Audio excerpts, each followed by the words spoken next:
Good evening. Forgot to put the light on. There is that ever professional start. How are we? Apologies for the work attire. It has been a long day.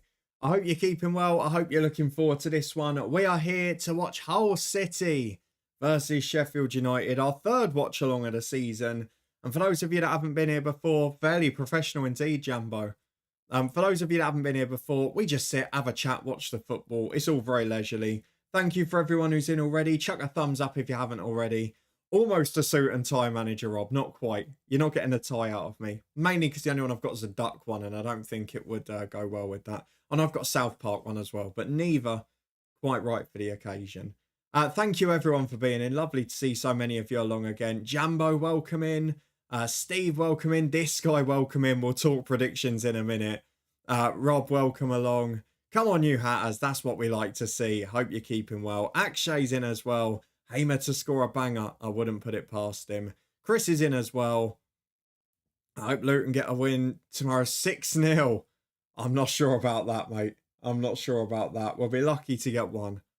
I do think it will eventually click for us, but it's going to be a tough one. A good signing, Victor Moses, though, this week. Really intrigued to see that. Birchie's in, Sai's in. There's all sorts in. Welcome along. Great to see so many of you here. What a lovely start. We've just kicked off as well.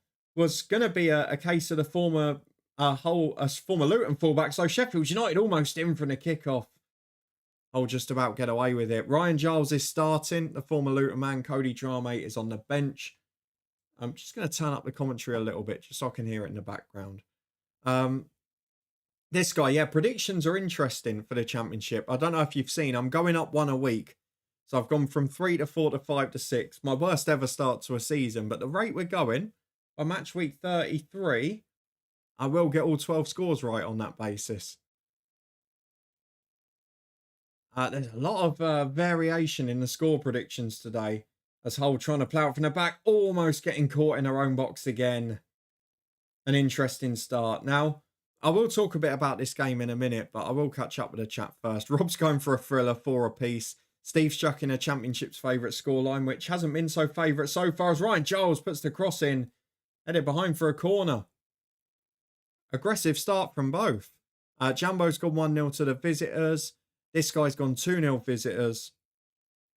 Chris 2-0 as well. I went for a 2-1. Same as Birchie's gone for. 2-1 Sheffield United. Steve E's been fairly professional too. Their caption says EFL League 2 live. Who says that? Oh, was that CBS? Sorry, CBS. God, I thought it was something on mine there for a minute. I still think 4-0's ambitious. I'll take any sort of win tomorrow, but I'm not that optimistic if I'm being honest. It's a shame it clashes with Leeds Burnley, really, because that's a cracking game as well. Maybe they just didn't update it from yesterday, Steve, I'm guessing, when they, I presume, had Harrogate Doncaster as well. Etienne, welcome in. All of the prediction regulars in this evening. 1 Sheffield United 3. You've gone for one more goal than me for the visitors. Yeah, Giles is a decent player. He's better in a back 5, I feel, than 4, but the way Walter plays, I can see how it's going to work. They definitely do the inverted fullbacks. He did it at Hamburg as well, when they used to score and concede bundles, which is why I've been so disappointed by their pretty placid start to the season. Jambo, I don't know why. I can't, it's one of the unfortunate things here. I can't control the YouTube ads at all. Other than to keep pressing pause. I'm not sure Kraus will even be fit.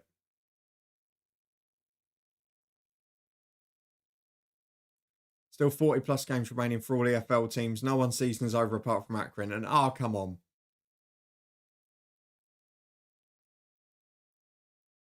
Let's not worry about that. I don't think anyone's season's over yet. Yeah, Monday night. So for anyone who doesn't know, we do stream over on Twitch as well on my Football Manager channel. And as well as playing FM, we do watch-alongs alongside. So on Monday night, we will be live watching Birmingham Wrexham, the Hollywood Derby, whilst playing Football Manager. So you can come over and say hello for that one if you want. A Sheffield United cut back again. Oh, look, very open at the back. This is much more Tim Walters Hamburg than it has been their Hull so far. Sheffield United keep it in on the left and win the throw.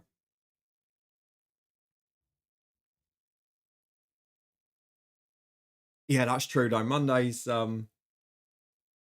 game will be the big one in the US, won't it? Probably bigger than any championship game this season for them.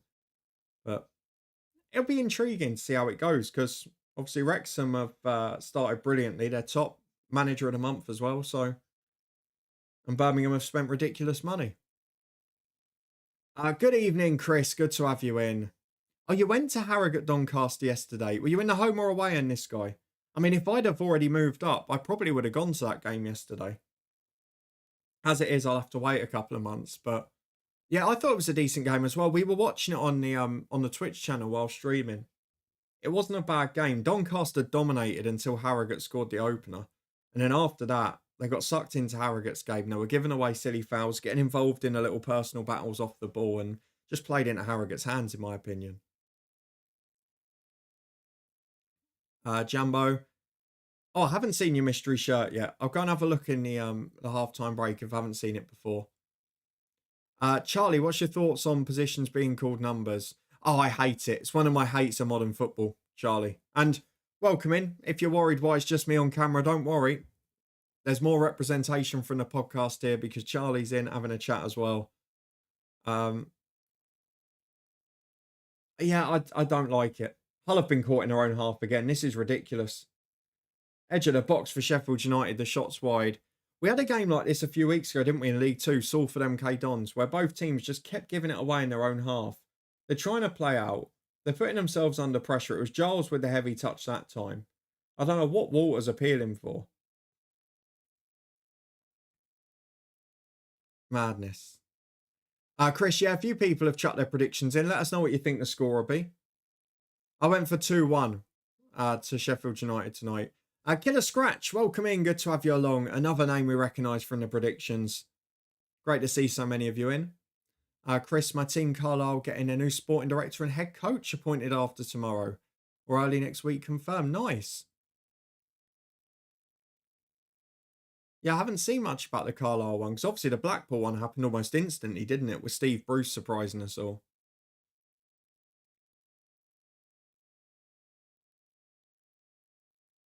I'm sure they'll talk about Monday, but nothing yet. Give it half time, Steve. It'll be like, you remember in the Euros, every time there was a half time in one of the games, they were talking about the England game, which was annoying the Scots. Be like that. As Hull try and break away, that's going to be yellow. Had to commit the foul there. Was it Arblaster? It was. I didn't realise he was skipper already as well. Who was that in the middle? Sorry. Who was that in the middle who went down holding his face? Was that Vinicius? Vinicius Souza? Oh, that's pathetic. Get up, man. Dortmund 2 up already as well.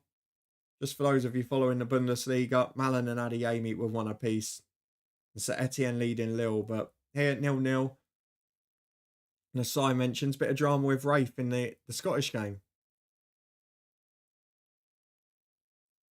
No, David, with 2 different questions here. I've no regard for shirt numbers, as in when I'm picking them in FM, I don't care about them, the squad numbers.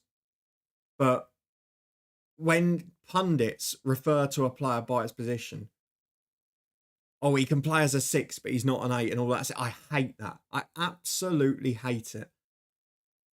It's just a way to gloss up the fact that you haven't actually got any knowledge or any analysis to provide. Charlie, also thoughts on Liam Delap? Yeah, well, that's an interesting one, isn't it? We saw a few current and former championship players on Monday night at the home of Football Kenilworth Road. Myself, Charlie and Craig all went to watch the England under-21s match. And it was interesting. Liam Delap, I mean, some of the finishing was appalling. He got booked for diving in the first, correct me if I'm wrong, 32 seconds, Charlie? Might have even been less than that. But really wasn't his greatest performance, to be honest. It's in the FM chat due to me going to manage them. Oh, Jumbo, hang on. Where's the who am I? Is it further down? There it is. Right, here we go. I'm going to Blackpool v Exeter, and I was Doncaster because my granddad's mate's a Doncaster fan. Oh, fair enough. So one of the grounds I'll be able to get to quite easily when we move is Harrogate. It'll be a bus ride away, so I'll probably go and get in 2 or 3 of their games a season. Number 6 is not a position. It's also a centre-back's number. Thank you, Rob. That will annoy Charlie as well.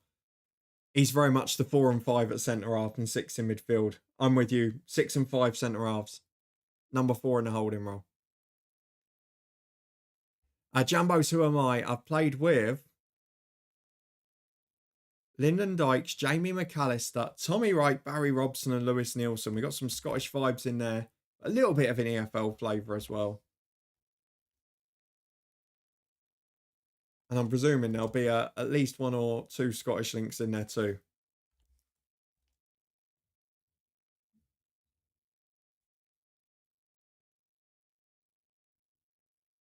Oh, you'll upset them calling the Owls, Chris. You'll really upset them calling them the Owls. Oh, Hull trying to play back again. How many times have they almost let people in? Oh, we've got someone to get out of it. See you later, Ding Dong Sports.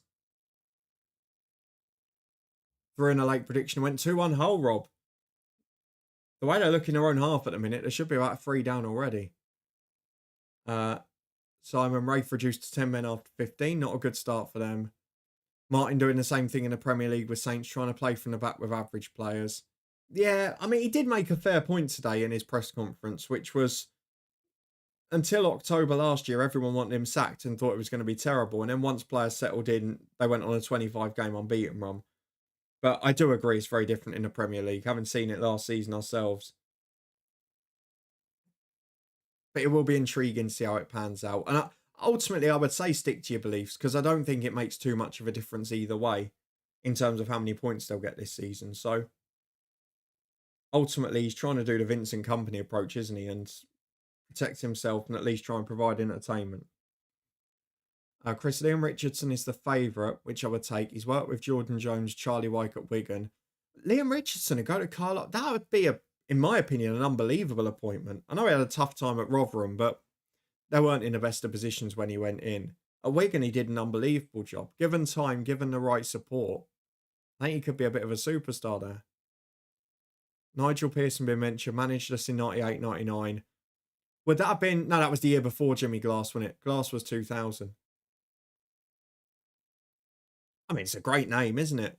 It's lovely in a way that we're seeing these names go down the divisions. Referring to a position by number is just wrong. What's wrong with centre-half, full-back? I completely agree. Completely agree.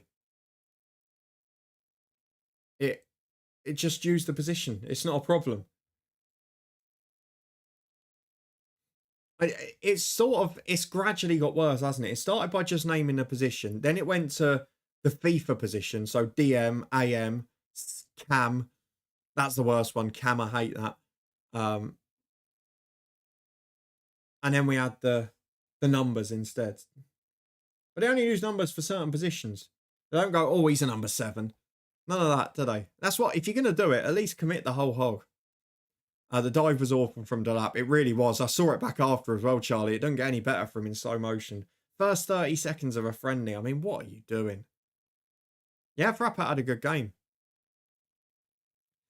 We are moving yet. The infamous Luton background badge change. Temporarily. Killer scratch. So there'll be the odd championship prediction show, which I'll have to record on my laptop when visiting down here, which will be no noticeable background. But the benefit of when we move is I'll have a dedicated office that isn't also a bedroom. However, the negative is because it's a loft conversion, it will need some work first. So the first few months, you'll probably see limited or very little background stuff until we can get it up to scratch. But afterwards, it gives me the option in a year or two in the future to start making it state of the art if possible. Chris couldn't resist the dig. I've even managed to get the chatbot working in here today. Gradually moving it up in the world. Nigel Pearson was Jimmy Glass. What year was that Jimmy Glass goal? I'm sure it was 2000. Was it not? No, it's 99. 98, 99. So was Nigel Pearson still in charge then? So let's look. Carlisle, excuse the typing. 98, 99. Oh, Hull have broken out at this time. They've got past the press. One of the first times it's worked. But they're in towards the edge of the box. It's a good slide ball. Cross the box behind for a corner. Probably should have had a shot there, to be honest.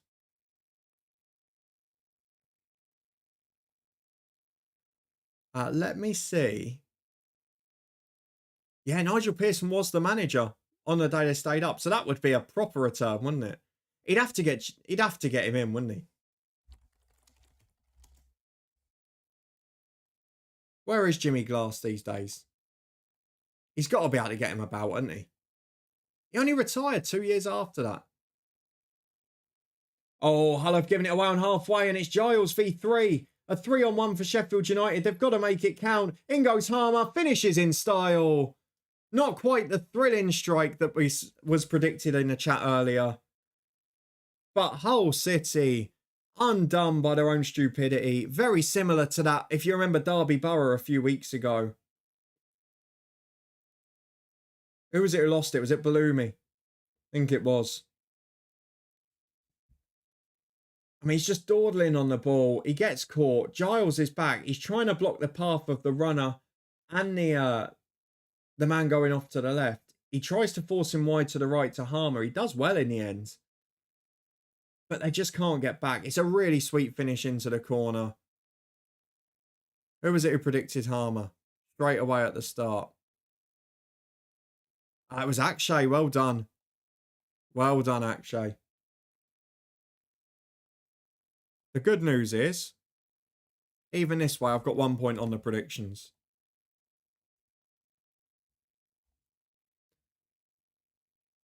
Jambo, I'm struggling a bit with your who am I? I'm thinking of two names. I'm thinking one Hearts, one not. So my first would be James Tavernier, but I'm pretty stuck on two of the names there. So on that basis, oh, no, Dundee United links. It's Shankland, isn't it? It's Shankland. Because Nielsen and Robson would have played with him at Dundee United. McAllister would have played with Scotland. Dykesy would have played with Scotland. And Tommy Wright. All our blaster's done is picked up a yellow card. We'll run through the fantasy EFL team in a minute. I did squeak back up the table a little last week, but still made some mistakes in there. Such as taking out McGoldrick.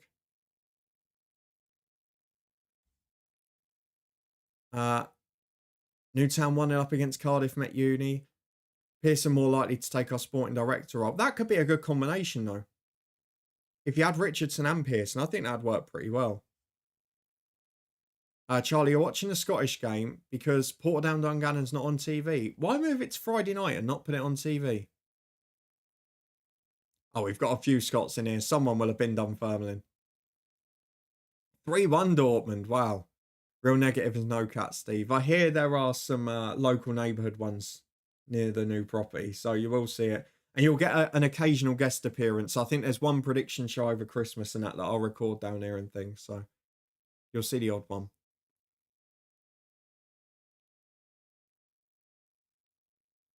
Harmer's a class player. Obviously, nearly did for us in the playoff final. I actually think him going off injured in that playoff final against us in 22-23 was probably one of the most influential factors in the latter stage of the game, just as Coventry were getting on top. Hull are persisting with this playing, and they're about to get caught again. O'Hare's in, just about gives away the foul. This is exactly what happened to him at Hamburg. It's not Shankland. I really thought it would be. No worries, Liam. Hope you had a good time. Not a movie man myself, but hope you enjoyed it. Do you get a bonus point for that, actually? Come on. I've got to be able to get a few points first before I start handing out bonus points to other people. I'm near enough to the bottom as it is. Hey, you mentioned fantasy team. Let me get mine up for it. Full pass from O'Hare, to be honest. Yeah, he did send him a little bit wider. But I really like Harmer. I think he's a class player. Mello, welcome in as well. Another one of the regular predictors. You had our blaster instead of Harmer. I'll run you through my team for this weekend. The Sheffield United breakaway again. Oh, it's a good ball in from Harmer. More attack the back post instead of the front. Should have known really that Harmer on his left wasn't going to be able to loft it there.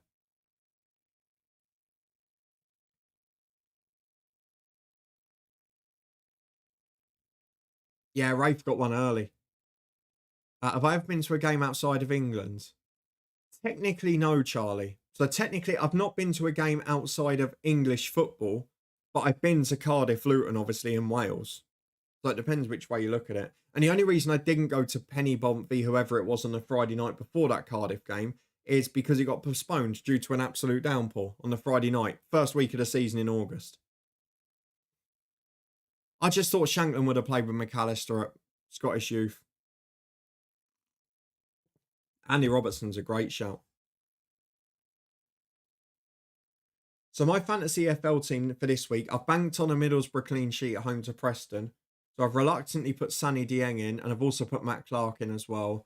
Alongside him at the back, I've gone for Dennis Sirkin because I think Sunderland will be given so much space out wide against Plymouth. I've seen it firsthand a couple of times this year. So Sirkin, Clark and Dieng, my back three. Midfield, I've gone for Callum Camps for Stockport, who are doing really well. I've gone for Jack Payne for Colchester against Morecambe, because Morecambe haven't scored yet. And Colchester, while they've not been great points-wise, they've produced a lot from set pieces, as Hull almost do the same there. And then up front, I've gone double championship. I've captained Meander up front for Sunderland because, again, it's Plymouth they're playing. And I've gone for Mark Harris of Oxford at home to Stoke. So I think he's on fire at the minute. Yeah, what a story that is today, by the way, Charlie. Luke Garrard back to Boreham Wood. Almost makes you think they shouldn't have bothered with him going at the first place, can you? Liam, I'll give you the players. Hang on, can I pin it? Let me see if I can pin it. I can, there we go. I've pinned it to the chat.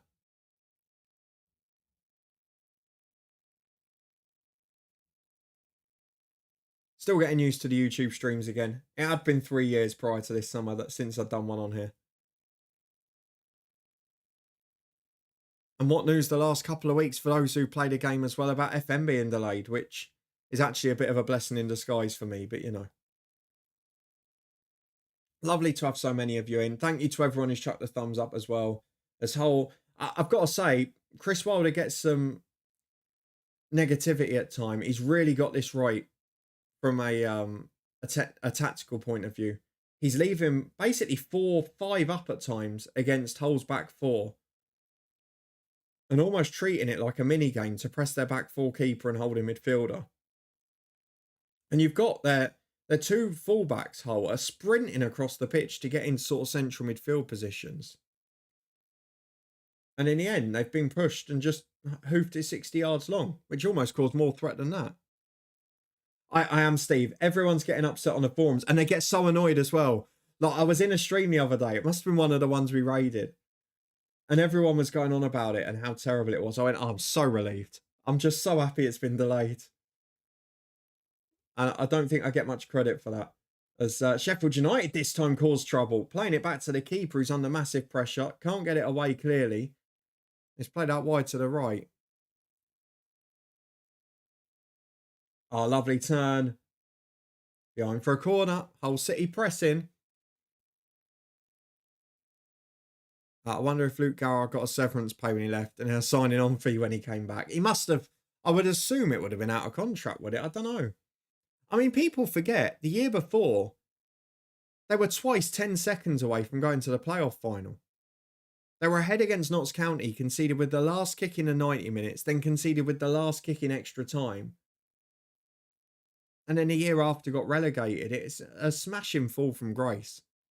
And it was a really weird one as well, because they were playing Swiss style the year before, and then just, I don't know, they sort of tried to play a different way at the start of the season, which didn't work. Then he went back to type, despite the fact he got in players that then could have played the new way, like Shamanga in January. Hello, mate, making me feel like I'm watching my team Spurs. Well, to be honest, Mello, that's sort of generally the philosophy. I probably watched Tim Walter's Hamburg team, maybe 12 to 15 times over his period there. It's very similar in the approach. It's all or nothing in attack. They'll score bundles, they'll concede loads. Probably not quite as bad from set pieces as Spurs were, but that was due to the goalkeeper. But the player now, it's more risky than Ange plays with Spurs or plays generally.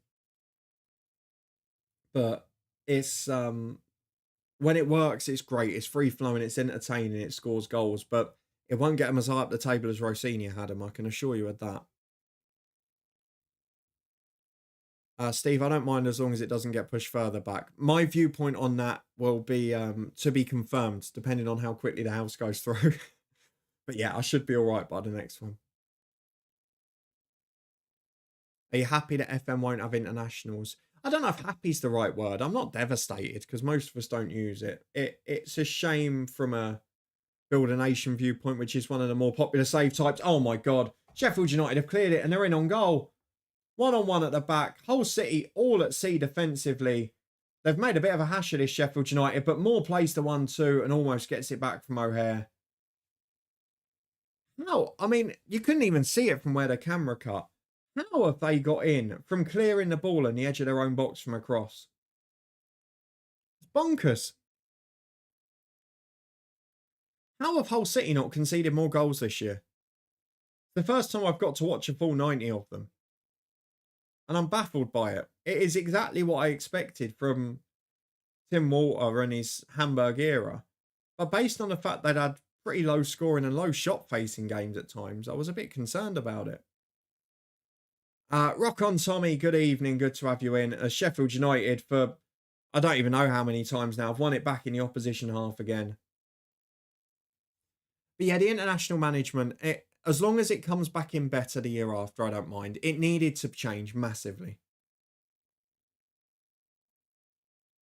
And I'm more happy that it's been given the time to do that rather than let's try and rush all these features into the game. Because it's not just international management, all the other things have gone as well. But I'd rather they get the base game right and then build up from there again. As this time, Sheffield United give it away in their own half. It's a 3-on-3. That's the yellow card. Harmer's going to get the booking. Twice Sheffield United caught as well. Kenny McLean, no. It's got to be someone a bit older, hasn't it? To have played with Barry Robson, you'd have thought. Oh, both. So Hull's defence is non-existent, and Sheffield United's is pretty poor on the ball. And it's forced both centre mids in silly yellow cards now. Exactly, Steve. That's my viewpoint on it as well. Lovely to see so many in the chat as well. Thank you all for getting involved. Charlie, have a good one. Thank you very much for popping in.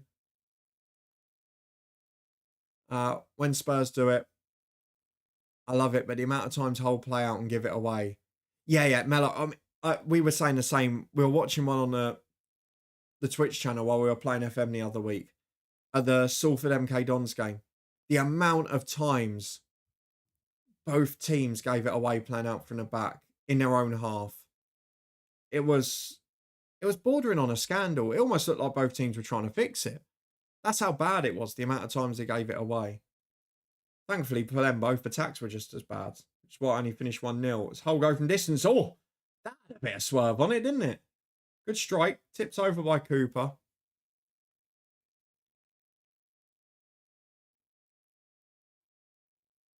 Oh, he's not better than Rosinha for me. It'll be more entertaining, which is what the owner wants. It'll be higher scoring generally, but you'll get more results under Rosinha. Yeah, Steve, it's always the way, isn't it? The thing you found this year, because FM for the first time in years, they've said, oh, we're taking things out of the game. So everyone loves international management. Everyone based every signing on the weight of the player.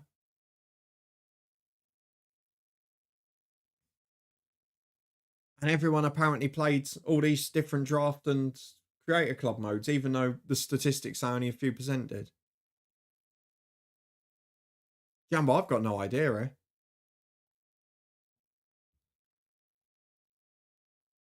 I only remember Jamie McAllister from Hearts and from Bristol City.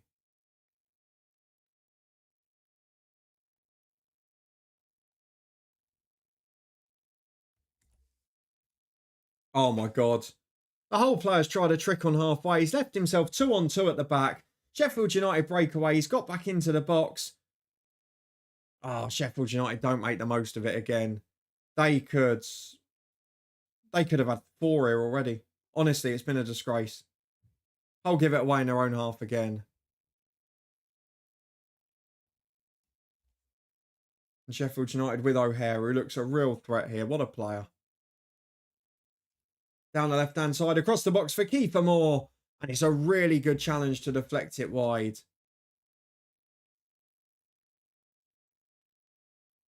Is it not Tavernier?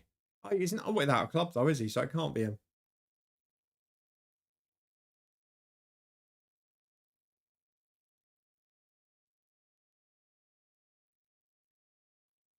It's a corner kick for Sheffield United. Oh, Ryan Jack's a good shout. Corner to the back post, unmarked. Referee's given a foul. I was going to add a Football Manager Championship Manager legend, but would have linked at 2 clubs.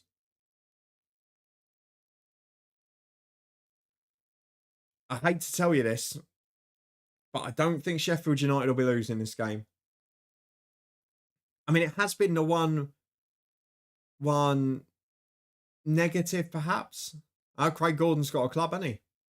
He's at Hearts. Jake, good evening. Good to have you here. So when the one criticism of Sheffield United this season is they haven't put games away at times. And have had a couple of games where they've been poor towards the end. So they faded against QPR at home, didn't they? But this could have been easy. Could have been 3 or 4. Where's John when you need him? He's gearing up for a big day with QPR tomorrow, isn't he? I was intrigued to see some of your predictions as well. For this weekend, we got a few different ones. Jake, this is what I expected when Tim Walter got the job. This is what I was actually expecting. The first few games, we got a little bit of a subdued, dull affair.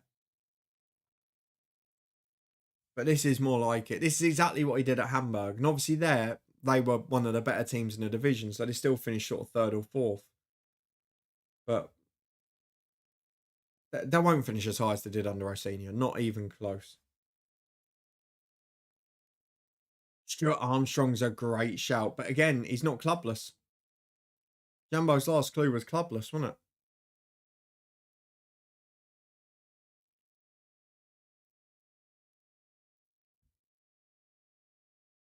Sheffield United with a big ball over the top. It's worked a couple of times already. Lovely touch, Kiefer Moore. 2 runners in the middle. Oh, it's a great ball. Oh, it's a brilliant challenge as well, to be fair. It's a wonderful pass from Kiefer Moore. And he almost get in. Now Callum McGregor's got a club as well, hasn't he? Who's clubless? Scottish International. Relatively, Jake. I don't know how big it is. I think the bigger one is the week after at home, Sheffield Wednesday, because they're a terrible team away from home, generally. And that's one where I think we have to get our first win. I don't think it's the end of the world if we draw tomorrow, but I can understand the viewpoint that it's going to click eventually, Jake. I think Victor Moses is a good signing because Walters, it's his first sort of senior season. He's struggled a bit so far. The Hashioka injury is worse than thought. Great to see Lockyer back in near enough full training now as well. But just, we needed that player on the right with Ogbene going. Kiefer Moore plays a 1-2 with Harmer. Out to the right-hand side. They're causing so much trouble on the attack. Cutting in on the left foot again. Can't quite get it to Harmer. It's just that final pass. It could be a very ugly night for Hull. They should be out of sight already, Sheffield United.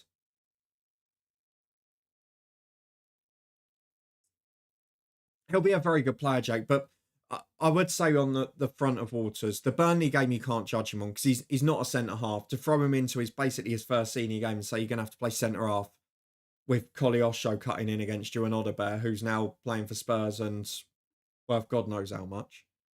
That's not really fair. But at right wing back, he looked a little bit out of shape in both QPR games. What I like is that with Victor Moses supporting him on a training ground, it's not just that he improves us for now. He'll be a massive help for Walters. Moses is only 33. Everyone seems to think he's ancient, but he came through and he was a wonder kid at Palace at 16, 17. He's only 33 years of age, Moses. When he left Inter Milan after the Scudetto, he's 29.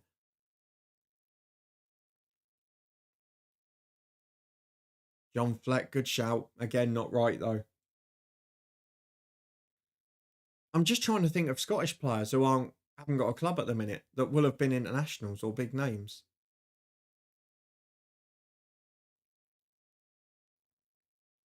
I reckon Hull could be in relegation trouble. Blackburn and Watford are better than most expected. And apart from Plymouth, haven't been any terrible teams so far this season. That's a fair point. I think if I go back to my predictions in Sunderland, my predictions in July, the sides that I thought could be in a bit of trouble, Sunderland have signed some good players since. Preston have replaced their manager since and bought in a good one, in my opinion.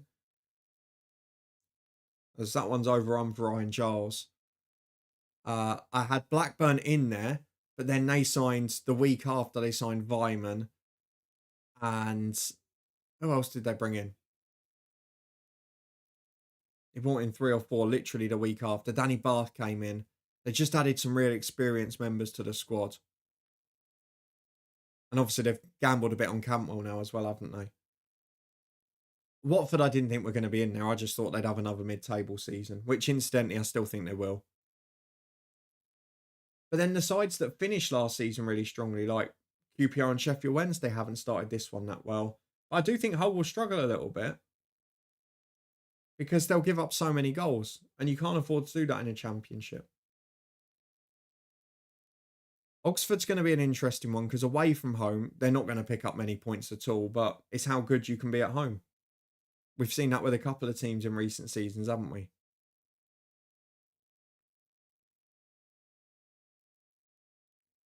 In that system, you know, they need those wing backs to be assets going forward. Doughty is that massively, but I'm not sure Waters is that asset yet. And to be fair, it's a big step up to senior level football and at the Championship as well. And he's not looked like he's been able to do it for 90 minutes. But to be fair, he'd always come in as the backup to Hashioka and then he got injured. Ogbene left the club.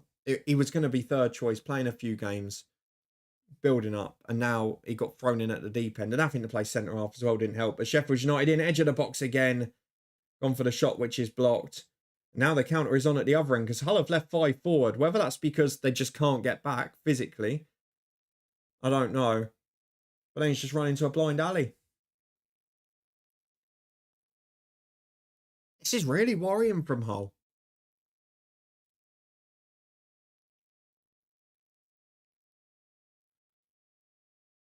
I've got to be honest, Jake. When we watched the opening game of the season, and I've watched them once since as well, I watched back the Burnley game. I really like Ahashi. I think he's a fabulous little player.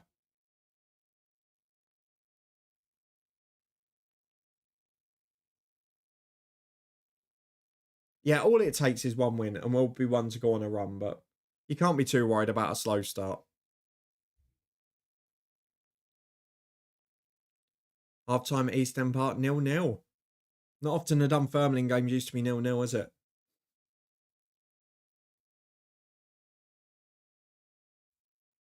What was the clue relating to the Championship manager? I must have missed that bit.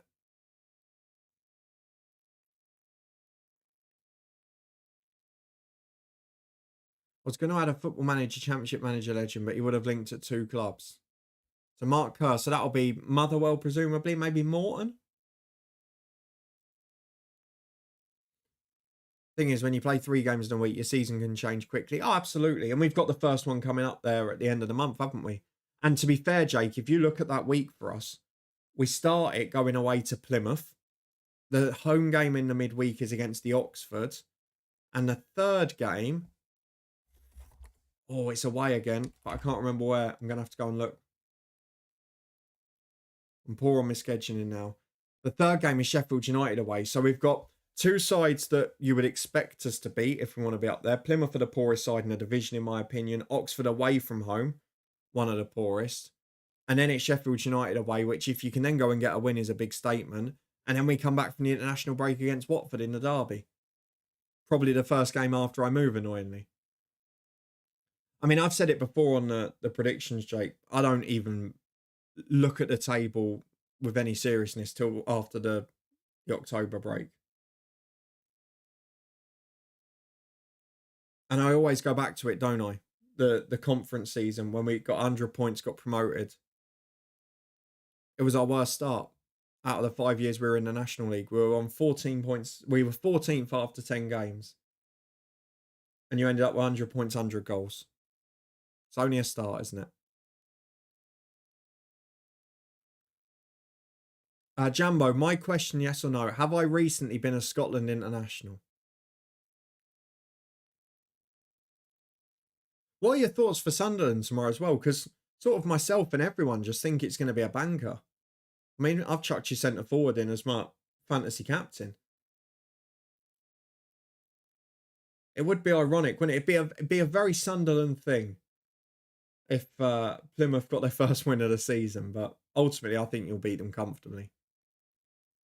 Play for Scotland, not many caps. Oh, Chris Commons is a nice shout. I like that. Don't know if he's clubless. Don't know if he's retired. It's a lovely shout, though.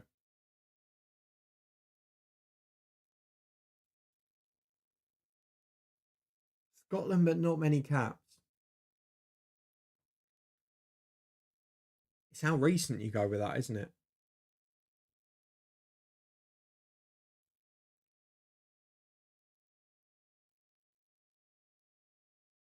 Not Lewis Carey's a shout. I was going to go Kirk Broadfoot. I don't know if he's been released, but he was playing at more money. Because he would have overlapped with a lot of them. But then, although would he have? He'd been too old for Dykes, wouldn't he? And he's probably still at Morton, to be fair. I don't know.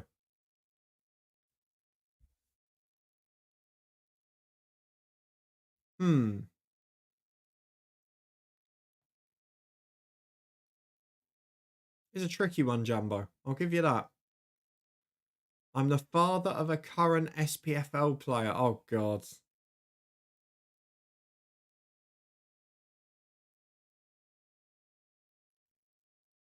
Sunderland, I'm not sure, to be honest. We would drop points in these types of games in previous season. Yeah, it's sort of a test, isn't it? For Charlie Mulgrew. Great shout.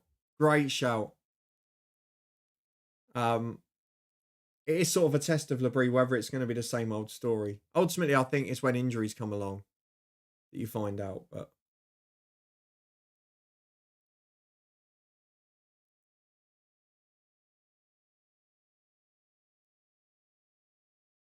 who's excited for new Champions League on Tuesday? I wouldn't say I'm excited. I'm more excited for the Europa and that the weeks after, but and the Tuesday games are now split across two TV platforms, aren't they? There's a couple of good games in there though. So the one we're watching next week is Celtic, isn't it? On the Twitch channel.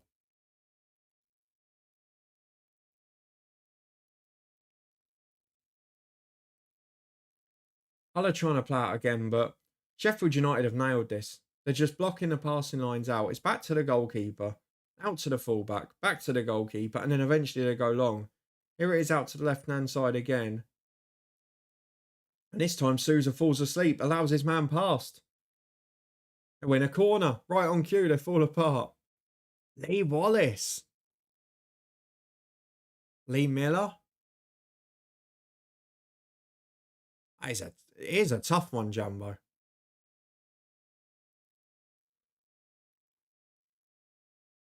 Corner back to the edge of the box. I've got to say, the one benefit of the way Hull are playing, this first half flown by. We're in the 43rd minute already. The only thing Sheffield United will be upset about is the fact that it's 1-0. With this group stage, jeopardy's much reduced this season. Yeah, I'd agree with that to an extent.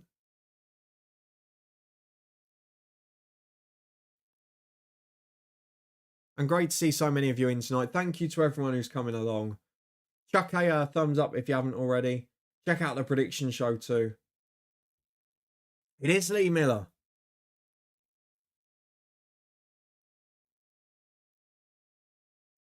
Sousa's gone down. I mean, that's got a very Scottish vibe to it, hasn't it? Lee Miller used to be a target man at Aberdeen.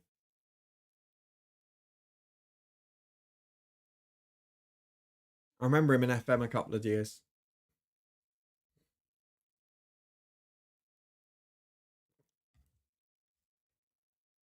Would Lee Miller have played in England? I'm trying to think.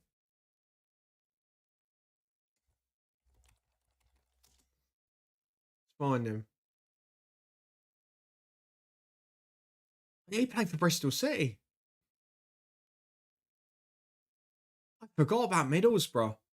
Middlesbrough, Notts County, Scunthorpe. He played for Carlisle for 3 years. Chris, where were you? Wow. Is he the dad of Lennon Miller, Jambo? I never knew that. Genuinely never knew it. Yeah, you're spot on, Jake. Carlisle indeed. Good record at Carlisle. Dave, welcome in. Got to be honest, as a Lions fan, had we played you before the international break, I'd fancy you strongly. So would I. But crowd will be down due to Sky, and you should regroup. High scoring game on the cards. Yeah, that's kind of what I've predicted, Dave, to be honest with you. I mean, I went for a 2-2 draw on the prediction show. I can easily see one of us winning it. I think our vulnerabilities with our high pressing system will cause troubles because you've got a threat on the break now. Particularly Watmore, who seems to have started the season on fire. I think we can negate some of the set piece threat. And yet, I don't really know what to expect this year from you because you went from winning every game 1-0 at the end of last season, and now you've been in 2 thrillers and an absolute dud. So I don't really know what to go for from you. But I think it'll be a high scoring game personally. And I wouldn't be shocked to see a share of the spoils or 1 goal either way. But yeah, I agree with you to an extent that we were definitely easier to face before the international break. I think the window being shut, the addition of Moses in a position we were incredibly light after Ogbene was sold, does definitely make a difference. But I think you've signed decently this summer as well. So, an interesting game, I think. But yeah, we do need a win. It's just whether it comes tomorrow or the week after, hopefully.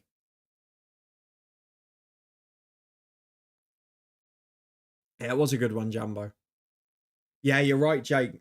Now you say it, Strachan got a fair few of them in, didn't he? I don't think he ever scored for Borough in the end. Mill will be a tough place. That's always a tough place, isn't it? I mean, ironically, you say that. We've actually got a decent record there. At home, we always seem to draw.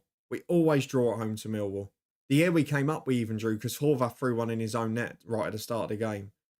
The one big mistake he made for us, in fairness. But away from home now, we've had a couple of good results in recent years. Who have you got tomorrow, Liam? Who have Hearts got?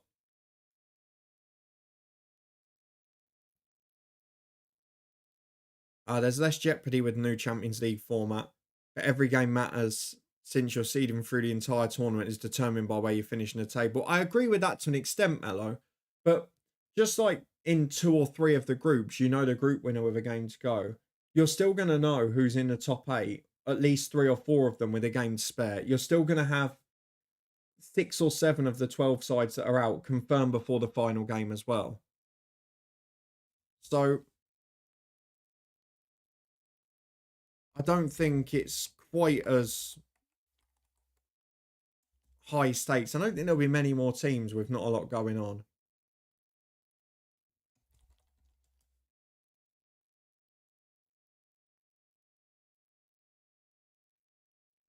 Ryan, welcome in. Hull have been incredibly open. And a half-time whistle goes. You know what? That's been an entertaining half. Really entertaining one. Sheffield United should be out of sight. It's only 1-0, which they'll be frustrated with, but it has been a good game. Hull defensively, just a mess. And the all or nothing approach isn't working because Wilder's chucked 4 or 5 up to mark their back 5. And they keep nicking the ball off them. They'll be upset they're only 1-0 up. They picked up a couple of silly bookings themselves. But that is a thoroughly deserved lead, in my opinion, for Sheffield United. Mark Kerr, the CM legend, eh? Celtic away. Good time after the international break. They'll have a few that they'll be resting. And they've got Champions League in a week. And to be fair, it's one of their more winnable Champions League games, isn't it? So I actually think you might see Celtic. I think they're going to be so comfortable in the league this season that they can probably afford to leave 2 or 3 out. Certainly the ones that may have travelled from across the world. and say, can you do the job against Bratislava on Wednesday instead? I almost decided to watch Coventry v Spurs instead of that, but we're going to stick with Celtic v Bratislava. City Inter Milan at the same time, so a few of you can watch some of the bigger games if you want. If Macca's in, I bet it'll be on Club Brugge v Dortmund.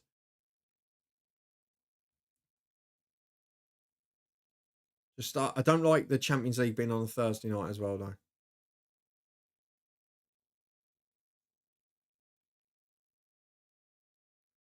Not all of it, Rob. So one Tuesday game each match week is on Prime Video.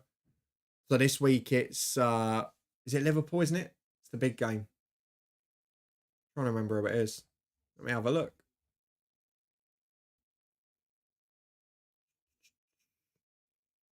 So yeah, Tuesday, AC Milan, Liverpool's on Prime. All the rest are on TNT.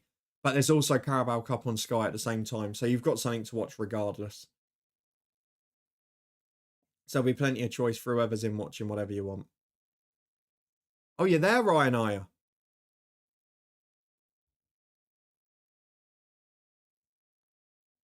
They've been awful.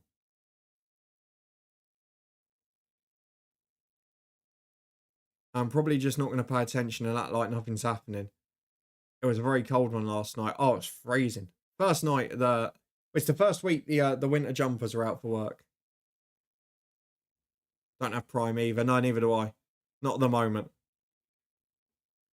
I only ever normally get it in December to go with the Premier League fixtures, and then there's 1 month where I can use my free trial in a year to get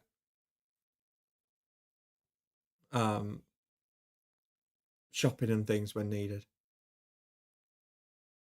Meant to warm up next week. That's not going to help me at 6 aside tomorrow morning. I'm at the start of the first winter cold as well, which is not helping the scenario. The last thing I can afford to lose is a bit of lung capacity. Oh, Jake, you going anywhere good? To be fair, you've picked the right week. I'm more excited about the weeks where there's Europa football, but I'm a bit annoyed that there's weeks where on Thursday night the Europa League's going to be a sideshow on a red button because of the Champions League fixtures. That annoys me. And it seems unnecessary, but there we go.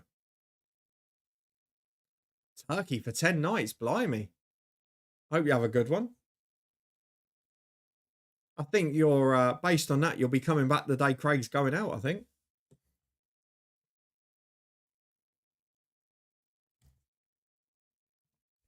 I'm sure that's when all the manager specials will come.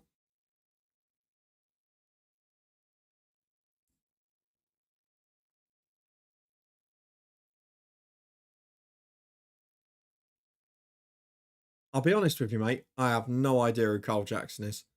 I can't help you. We will take a quick breather in a minute as well, just to top up the drink for the second half. And see what some of the analysis has got to say. It's been a great first half to watch. It's been enjoyable. I'm really enjoying the chat as always. Thank you everyone for getting involved. Dunfermline mascot came up to the touchline, presenter with a birthday cake.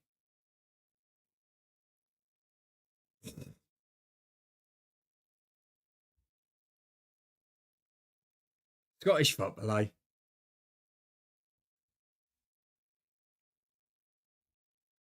I don't know what game to go to tomorrow. Actually, I was looking at possibly trying to sneak to Stevenage Barnsley, but I'd have to miss the end of the Luton game for it. Annoyingly, most of the local FA Cup teams are away from home.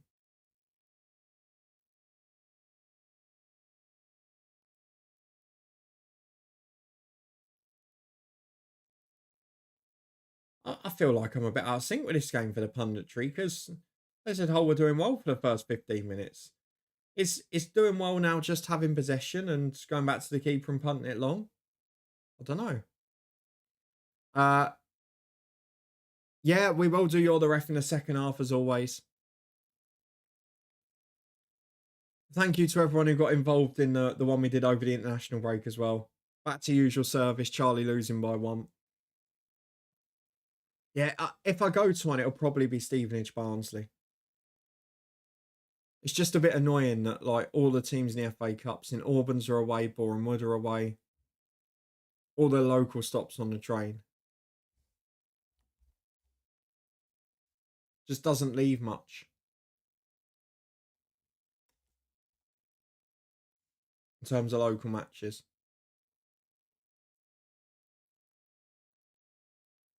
Just looking at other alternatives, I don't really think there are any.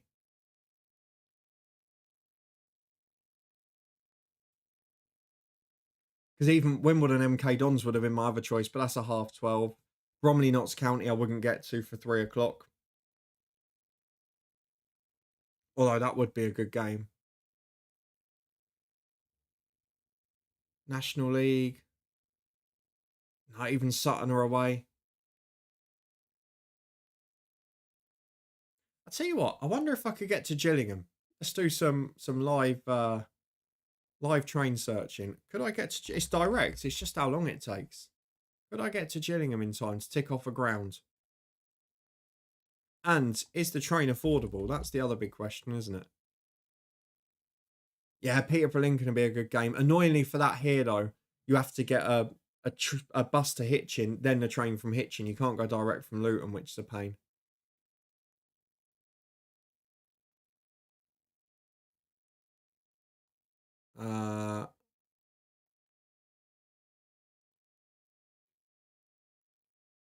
Who's through Thameslink, Jumbo? Who are you looking for?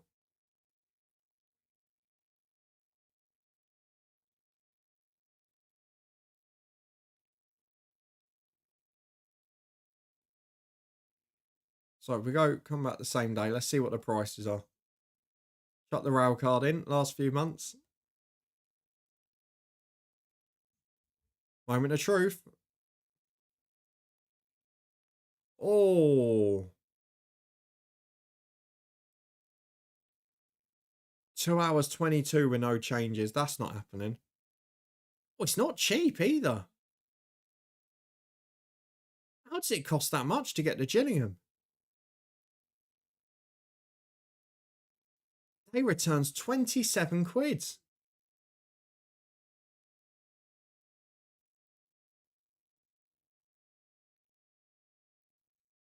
And with the greatest respect to Thameslink, I mean, they're fairly punctual by most standards, but you're not exactly getting high facilities. There's no onboard catering. There's no plug sockets. There's not often working toilets. Shrewsbury's quite a difficult one to get to. I've been to Shrewsbury before. I went on a final day of the season when Wigan got promoted there from League One and almost got stuck there because all the trains got delayed after. So Shrewsbury is actually really cheap to get to. You just get the bus to MK and then the train across. And there's one change on the way. Must be Birmingham or somewhere on that sort of it, somewhere towards the west. But yeah, the trains were really cheap. It's just that it's a bit of a ball ache. I just don't get how that's 26 quid to sit on a train direct to Gillingham. When you consider that, like, going to the south coast, say to Brighton or whatever's half the price, same length journey. Is it serving anywhere? I mean, I know it's serving a few of the affluent towns in Kent, but it still seems a bit odd.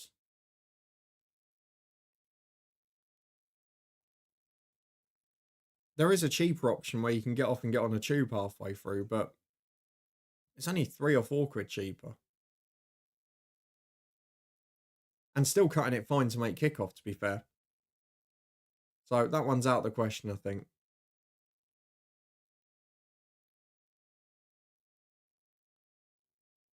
Jumbo, yeah, let me have a look at the mystery shirt. Bolton will lose to Huddersfield heavily. Yeah, I'm intrigued by Bolton Huddersfield. I think it could be the end of Ian Evatt if he loses that one. 27 quid ain't bad for 4 hours on the train. It's only 4 hours because it's going really slow and stopping at every single stop. But just as a journey, it's about 1 hour 10, 20. To put it into perspective, Jumbo, that's the same price as me going Stevenage to Leeds, which is the same time, but that's also with onboard food, plugs, chargers, comfortable seats, tables, desks.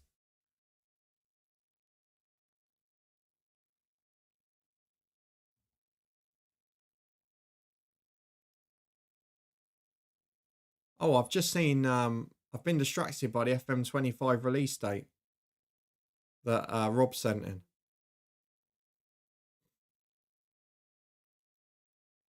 Yeah, that's exactly what I predicted. 26th of November would mean a beta on the 12th of November. And it would be my other half second week in a new job. So I'd have the house back to myself. It'd be great. That'd be perfect timing. I hope.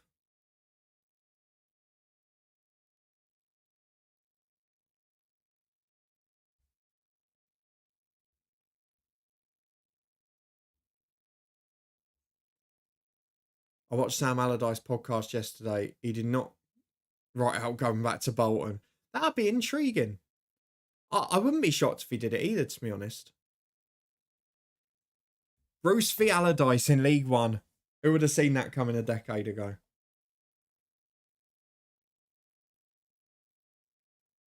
Jambo, where are you? I can't see it, Jambo. Oh, I have.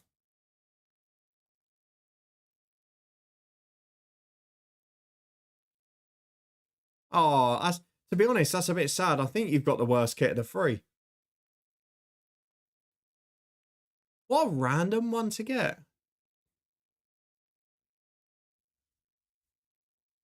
You'll need a few data packs to get them in FM, I'd imagine, won't you? Right, I've just realised we're almost at second half time as well, aren't we? Love the randomness. Hey, that's what appeals to most people, isn't it? He'd want big cash, I would imagine so. Malaysia's in the base game. Are they in the top tier? Gold on Furman in Liam. Right, I'm going to go and top up the drink quickly before the second half. We'll only be a couple of minutes.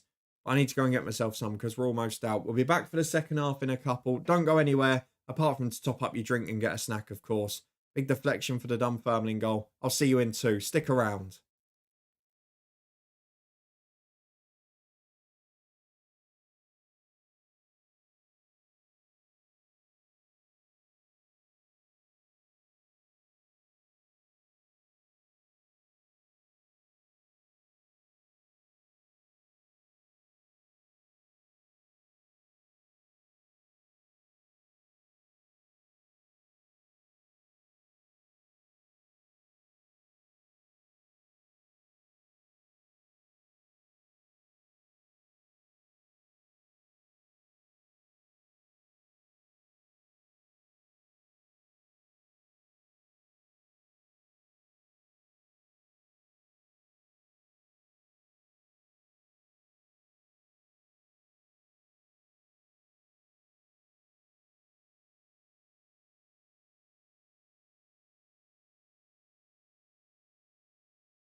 On my back just in time.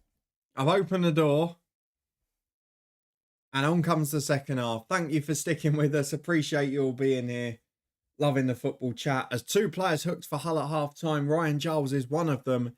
But on is Cody Drame, who, what position is he playing? Where is he?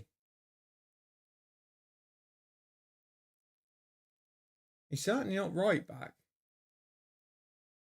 Is that him on the left?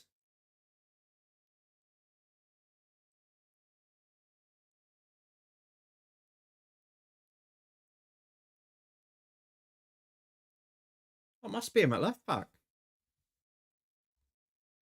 Yeah, Jumbo, Malaysia's in the base game, but are that club in there? Are they in the top division? Oh, you got the FM box, fair enough. As Harmer breaks away. Hey, who knows? They might start cutting leagues for next year just to upset even more people. Our blaster does really well there to break away with the ball, then gives it away right on cue. They're in the top division. Fair enough. That'll help you out then.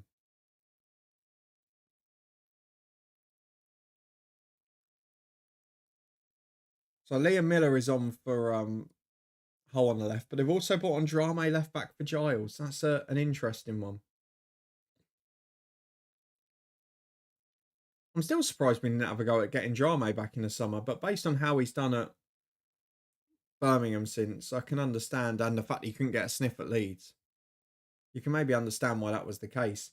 I presume you're all still feeling pretty confident in your predictions because it is looking like it's going to be a 1 or 2 goal win for Sheffield United the way it's going. But they've been in this position a couple of times this year where they've just not taken chances as regularly as they should. And he's caught them out later in games.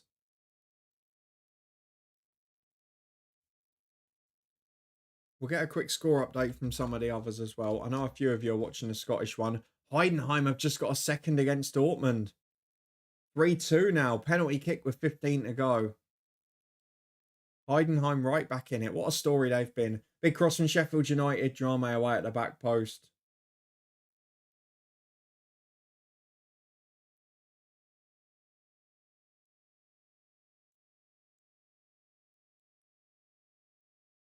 He's thrown me by going completely balders, Drame. St Etienne still 1 up against Lille.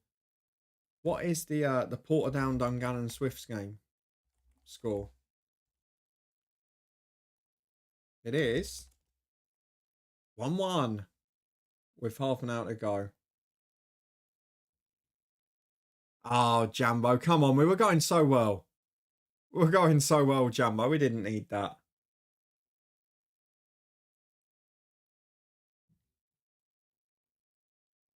Very quiet at the start of the half here. Hull again almost getting caught at the back. No, Rob, don't pander to it. Can I stick my neck on the line and say, I think Dundee United might get a result?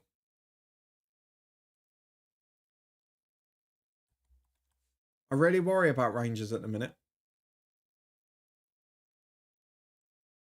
Shocked he hasn't changed the YouTube name to Naismith out as well. You don't get as many free changes on the YouTube one, do you? You can only change your name once every now and then.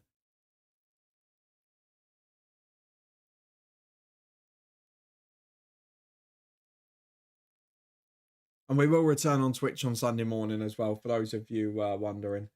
Big week next week. Sunday morning, then Monday night for Birmingham Wrexham, Wednesday night for Celtic Slovan Bratislava, and Friday here again. We're back next Friday on this channel, and we're watching Sheffield United again, aren't we? No, we're not. We're watching Hull again, aren't we? They're playing Stoke.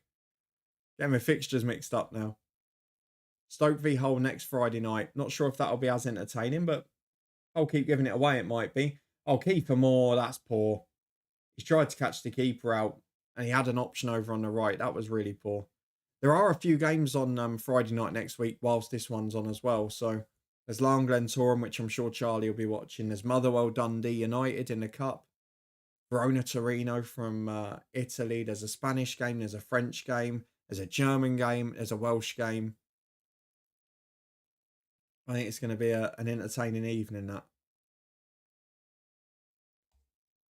We need to change it every 3 months for a new manager. As a Fori, welcome in. Good to have you here. Obviously, after next week, the live streams will be dependent on Luton not playing some Friday nights, which is not the case the week after. And also when we're moving house. If we're not moving before, I might do one of the Wednesday night games at the start of October, because Luton are playing on the Tuesday. Like the 1st of October, I think it is. But it does clash with a Champions League week as well, which makes it quite tricky. There's a couple of good Championship games that Wednesday night. It's also Villa Bayern Munich. I don't know what I'd want to watch that night. And then there's Europa Conference games. You've got Fiorentina v the New Saints. You've got Chelsea v Ghent. I hate that they all clash now. It's football saturation. And then we've got another international break, which makes it quite tricky. And I don't think... Oh, there is... Oh, it's Sunderland Leeds that Friday night. the 4th of October. So if we've not moved up by then, or we're not doing it that weekend, we will do Sunderland and Leeds.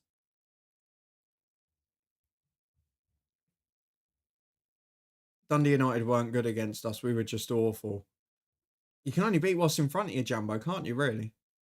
I laugh if Dundee United win a penalty. City face PSG. Yeah, it's a...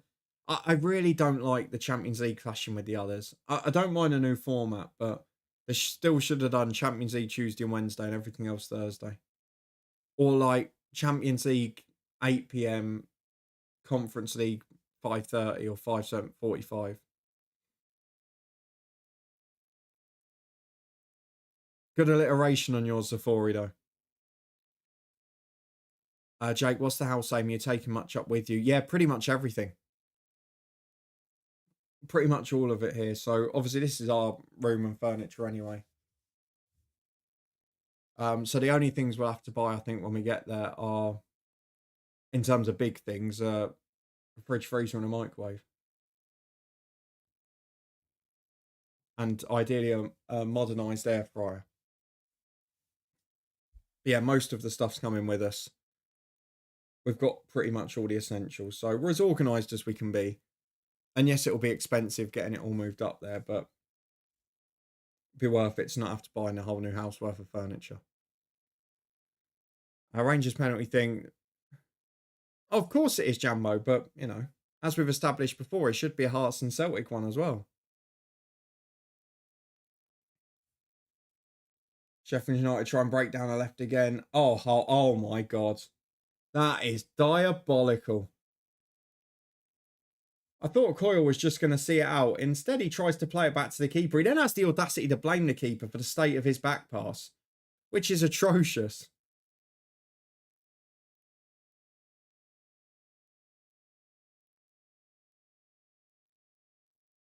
You can't blame the keeper for that. Skipper, take some responsibility. It does say it all. They didn't commit many fouls in their own box.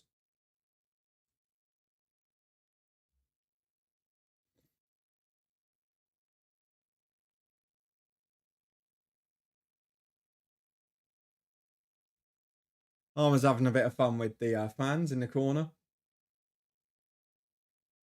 Corner goes in, headed up, not away. Back into the danger zone. Bot down, good save. Nicky Asuza completely unmarked 6 yards out.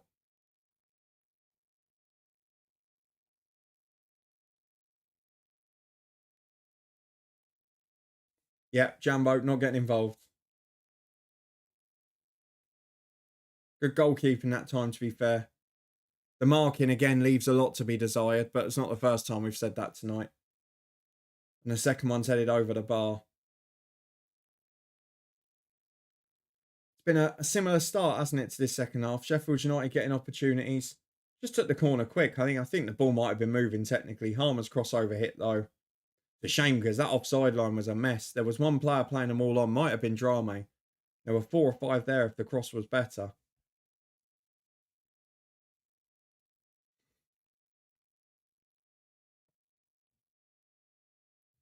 The one thing I always find funny about Tim Walter's systems, you can watch it. It's very different to how every other side plays out from the back pretty much, which is the keeper. Most teams you'll see like the holding midfielder come and sit in and be the third centre half as such so they can play along the back. What he does is, so he doesn't have to lose a man from midfield, is he pushes his goalkeeper in. So he has his goalkeeper literally up alongside his 2 centre halves playing out from the back. But what it does mean is that then if they lose it, the goalkeeper's 25 yards out every time. This time Hull have broken down the left though. They've got the chance to get it in. It's a poor cross.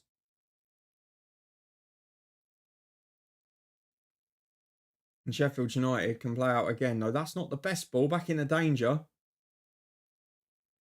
And Hull have got a chance to get into the box. Another one going down softly for a foul. Our blaster just brings it away. So many players going down easily in this one, isn't there?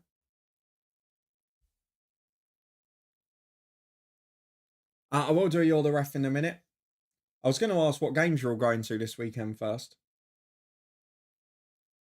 Just so I can get the other stuff off the book. As Louis Coyle breaks into the box. Hang on a minute. Place to run into. Chance to cross from the right. Now they're getting in each other's way. The delivery's poor, right on the keeper's head. Not going jumbo. He didn't fancy a trip to Celtic Park, no?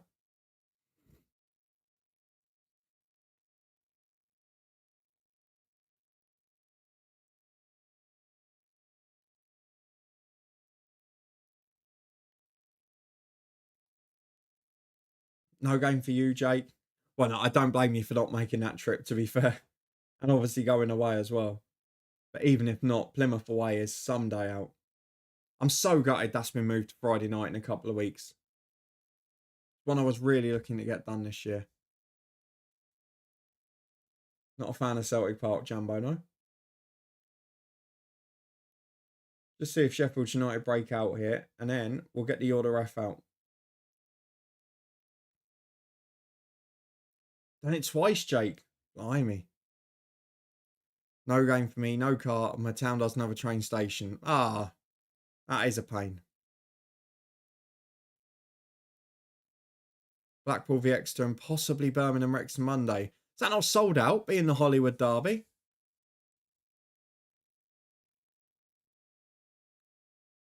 Once by air? Yeah, I didn't think of that. I do find it ironic that once I move to the north, it will be quicker for me to get to Plymouth than it is from Luton via rail travel. Kind of depends with the train one, doesn't it? On your type of character and who you're with. Like, if you're on a train that's busy with all the fans and you just don't want that, or you lose, it'll be a nightmare. Equally, though, if you lose and then you're just sitting there glum for 6-7 hours, it can be horrible. I'd be intrigued to go to the Bishop's Cleeve v Torquay game, though. Yeah, sounds an interesting one. I'm a bit sad about how the FA Cup games have fallen this weekend, but hopefully that means the next qualifying round, if any of them can get through, a Sheffield United breaking again, Coyle away at the front post, it will mean that a couple of them maybe get a home tie. Bit of luck, perhaps. Armour's just gone down off the ball there. Bit of a worry. Maybe just a slip. Let's get the book out, shall we? The infamous Keith Hackett book. See where we were. No, Harmer is struggling. So I give you a refereeing scenario. You tell me what you would do if you're the ref, and we see if Keith Hackett agrees with you or not.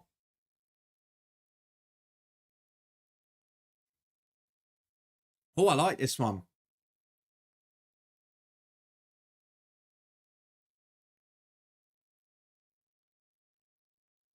Let me just double check that there's no controversy here. Do the FA Cup ties get bigger crowds than the league games at that level and round of the tournament? Some do. Particularly like, so Bishop's Cleeve v Torquay. Bishop's Cleeve will get a bigger crowd because Torquay are in town. And certainly when teams are going on a run, you do. When teams get local draws, you do. And it can have an impact on attendances after as well. So like St Albans' attendances have doubled since their FA Cup run. Boreham Wood had a massive knock-on effect from it, and they were able to do up the whole ground. So yeah, it definitely is a huge benefit. There's nothing like the excitement of the early rounds of the FA Cup and non-league ties, particularly when you get to like the fourth qualifying round, the first round, and you're playing say big National League teams or EFL teams. Like that St Albans Forest Green game we went to is still one of the best I've done. Hitching when they sold out against Solihull Moors. Some class games. Few subs coming for Sheffield United here. We've got Brooks. We've got Ryan Brewster, the forgotten man, and we've got McCallum as well. 2-0 Newtown as well.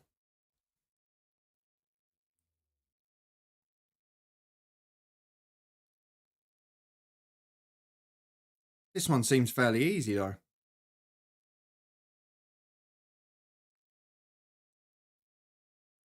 I think this is a fairly easy one. You can let me know if you agree or disagree. A striker is fouled in a penalty area. As he receives treatment on the pitch, you give a penalty. After a minute, he gets up, ready to take the kick. He's the side's specialist penalty taker. Defenders angrily tell you he should leave the field after treatment, but the attacking side say that would penalise them, the injured party. What do you do?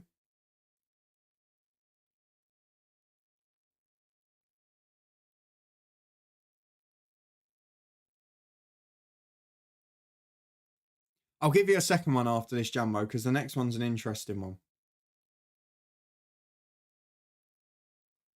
Now, I think, I don't know about you guys with this scenario. I think the omission, see, Jake, that's my thought as well. Steve, I'm the opposite. I think he has to go off. And the reason I say that, I'm pretty sure that if the challenge results in a yellow card, that the player can stay on. Correct me if I'm wrong. However, there is no mention of a card here. Just as a striker's fouled in the area, as he receives treatment on the pitch, you give a penalty. After a minute, he gets up ready to take the kick. So there's no mention of the yellow card. So I would side with he has to go off as well. But 100% 30 seconds. But I thought there was an exemption if the challenge led to a card. Cross from Hull. Oh, almost caught Cooper off his line. Tipped over the bar. So Steve and Jumbo want him to take it. Jake and Rob want him to go off. I mean, he does have to go off. Surely. I have to look it up. Does a player have to go off?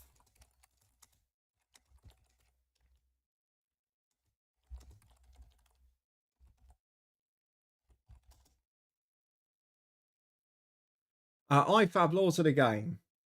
Headed away the corner.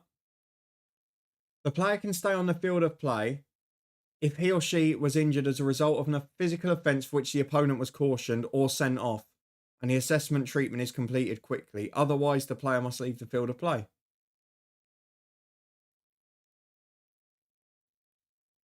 I know I'd seen that change. So in this instance, because a card's not been mentioned, I have to go. Is there an exemption for a penalty, Steve? Good question. Keith will tell us, I'm sure. Jambo. You can't. Keith's used his one common sense card for the book. You can't have more than one in a 120-page book. Chris says he's got to go off. This guy, make a sub, let the second penalty taker take it. Yeah, that'd be a way around it, wouldn't it? Oh, we did it in the Luton Watford derby behind closed doors. We subbed James Collins on to take the penalty and he scored it. We won 1-0. Speaking of penalties, Heidenheim just gave away a mental one. In what sense? Because they just scored one to get back to 3-2. Jambo, lovely. Get your drum roll out for that one. Right, I'm going to read you the answer. Keith Hackett says, very short answer. Ridiculous handball. Oh, not one of those. As in, ridiculous as in a bad handball or just one of those ones. The laws of the game again. Keith Hackett says, the defenders are right. The laws state that in this instance, after treatment, an injured player must leave the field of play as no caution or card has been derived.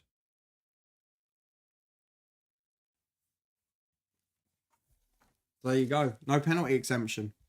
Another corner for Hull here. They're growing into this a bit. Miller's looking a threat down the left.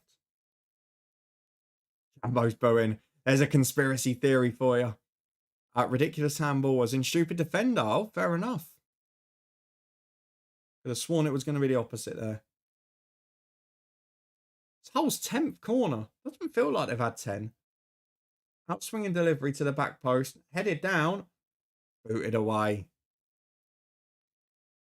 You just know there's going to be a chance for a break here. And here it is. Brewster switches it. It's just beyond Kiefer Moore, who will sprint.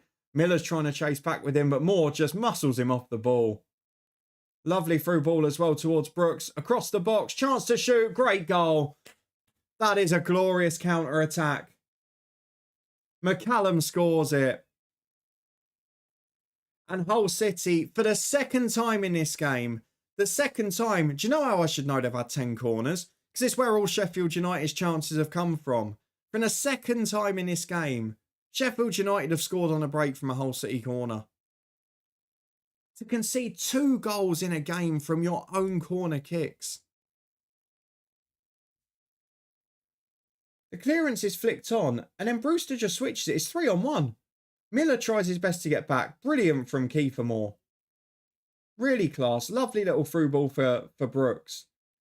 That's a delicious little back heel, that. Get my Peter Drury commentary in with delicious. Really good finish from McCallum. Sliding in, puts it in a corner.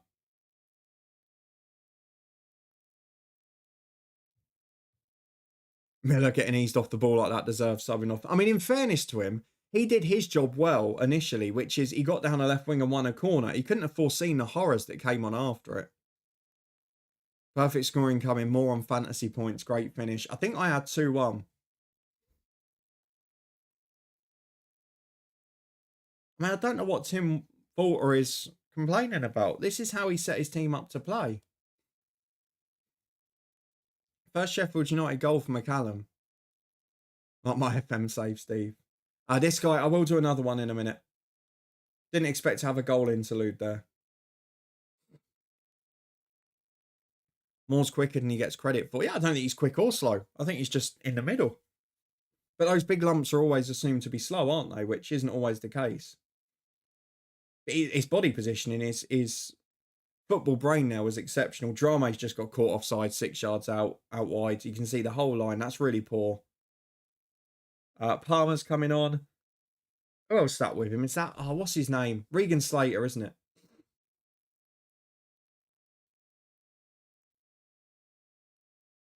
Who are they replacing?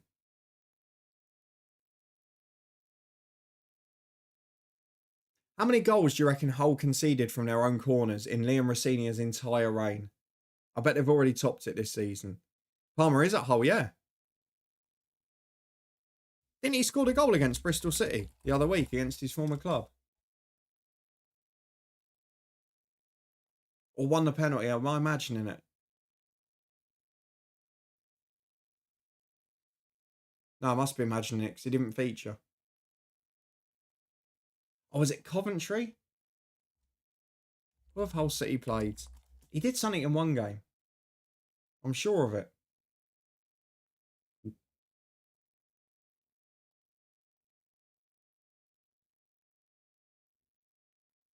Maybe I am imagining things. Can't separate FM and the real world now.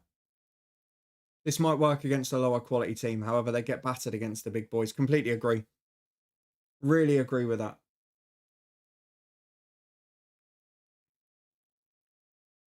It's a recipe for disaster. But you can't give away these from your own corners. You've got to leave an extra man back.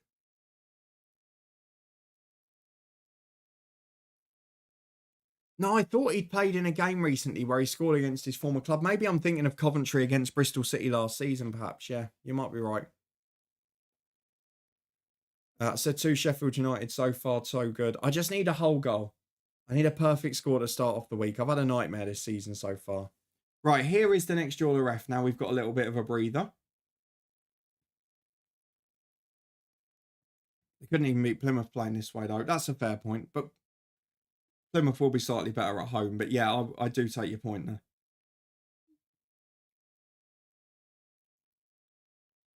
As we said at the start of the season, though, they're not going to be anywhere near where they were under Rossinia.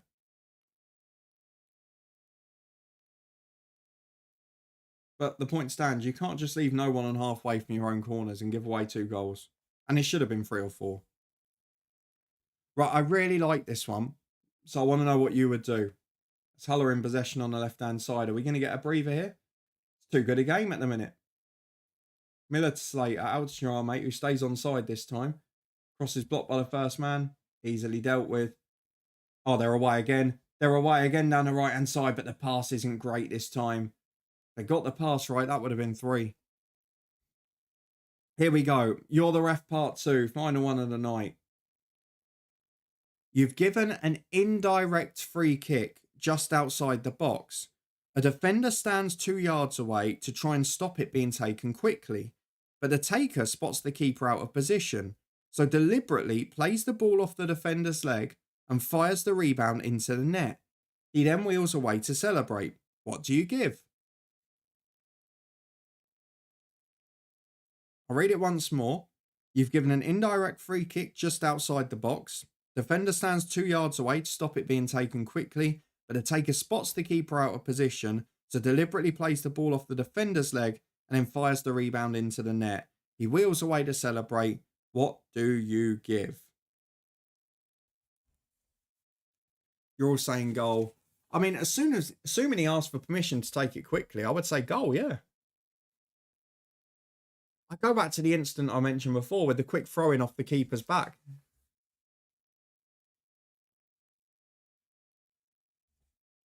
Yeah, more agreement than I thought. Ah, Jambo. Jambo, my men Hull were top 4 of the Prem after like 3 matches and got relegated the same season. Bit different, to be fair. Everyone says goal. I thought there would be a little bit more division on this one. Don't know what the answer is either.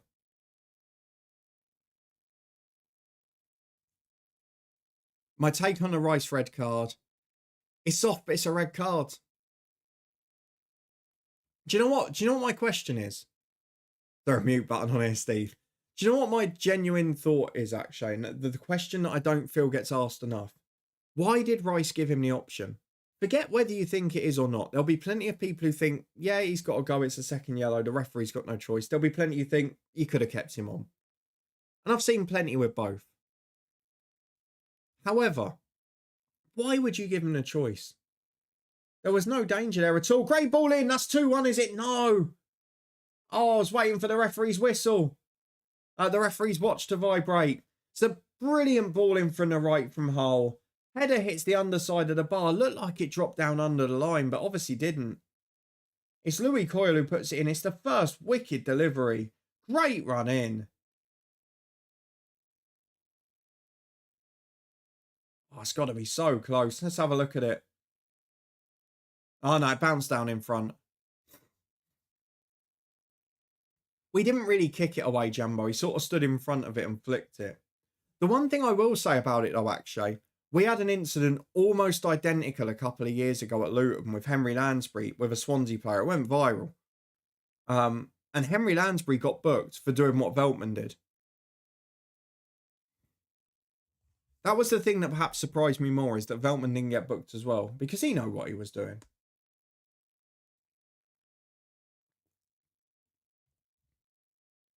Oh, Rob, please, no. Please, Rob. We can't have an English version of it as well. No. Oh, no. I started with an innocent game of You're the Ref, and now we've got conspiracies everywhere.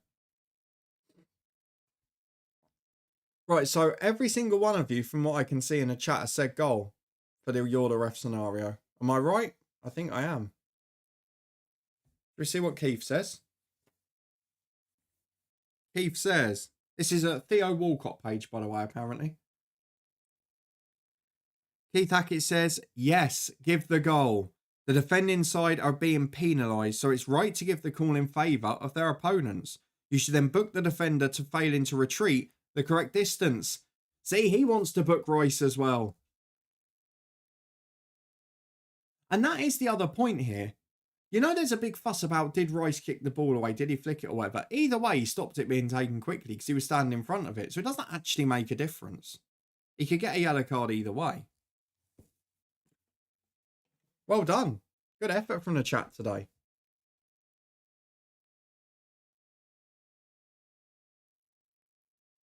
Yeah, the evening's hitting in. It's starting to get cold, and the cold is setting in as well. It's going to be a fatigued six-a-side in the morning. Thank you, everyone who's sticking along as well. We're into the final 15 of this game. Just want to see if Hull can get one. If Sheffield United get a third, I'm going off in a strop because I've gone for 2-1 in this game, obviously.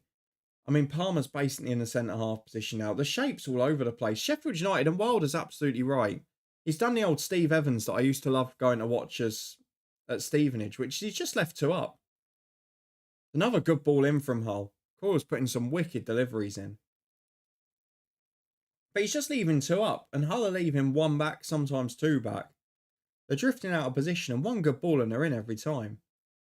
Armour Hodzic caught under the ball there.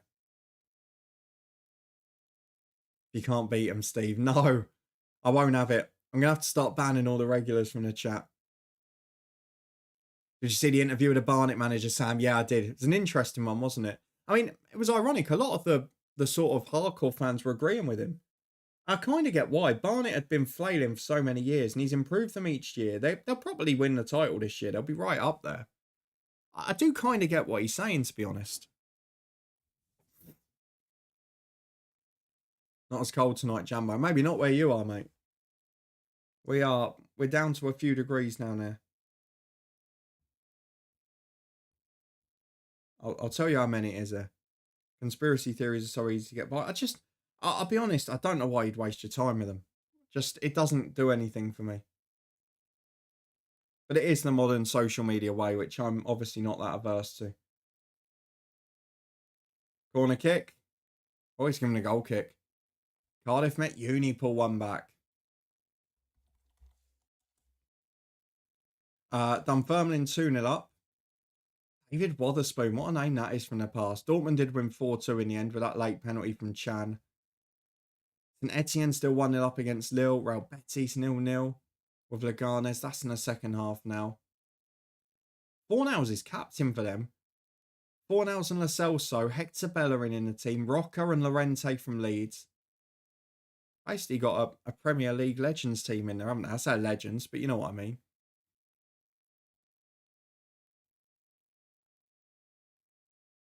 "29 degrees here and raining." We are at about 7 here. Dortmund won 4-2 against Heidenheim.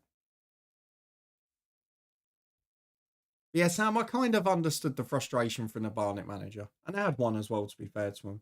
But we had a very similar bit early in our promotion season at Luton. A whole breakaway. They've got a man over on the left. Liam Miller with space to run into. This could be the moment for the perfect score. Fires it straight at the defender.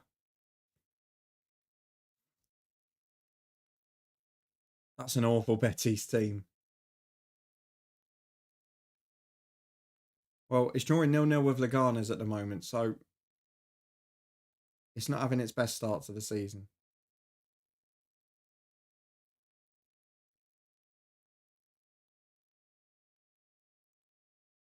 It's a bit of a weird one, this, because the second half, for large periods, Hull have looked a threat, but it's happened again. Kiefer Moore just doesn't quite get the pass right on his left foot. Every time Sheffield United clear the ball, they're basically in 2-on-2.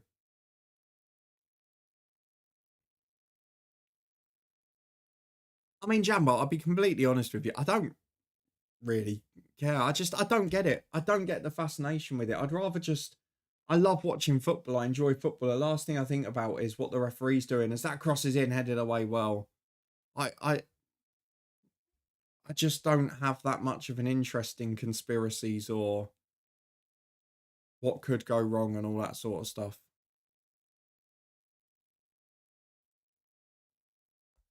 Right on cue, Betty scored. Brilliant. All into the box again from Hull. They've got a corner here. It's been cleared by McCallum. We know what might be coming next. McCallum again, just a heavy touch. It would have been away again. There was 2-on-2 on halfway. Sousa's trying to win it back. He's been fouled, but he's broken away. And look at him go. 3-on-2. It's up towards Brewster. He was running away from the ball. Sousa's furious with him, and rightly so. Brewster's just jogging off, not even looking at the game behind him. And Hull nearly get in from it. Sousa is absolutely livid.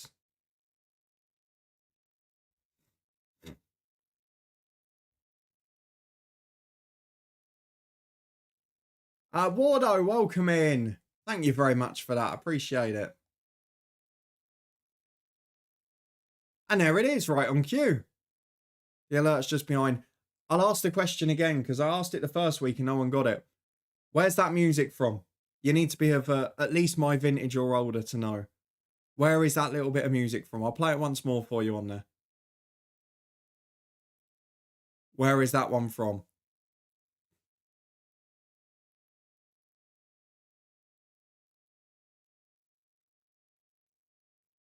You didn't hear it? Oh, hang on a minute. Hang on a minute.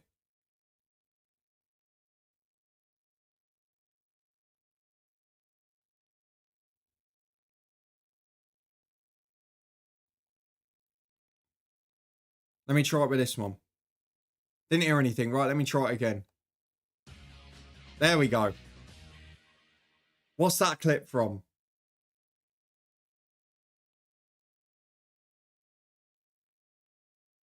Didn't realise I didn't have them all the whole time.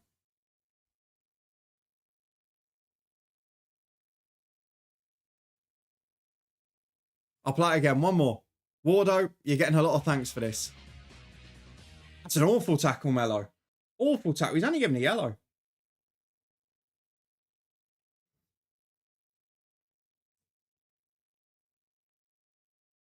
That is a bad tackle.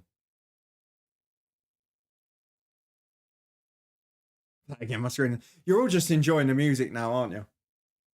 Right, last time. I'm not playing it again after this. Here you go.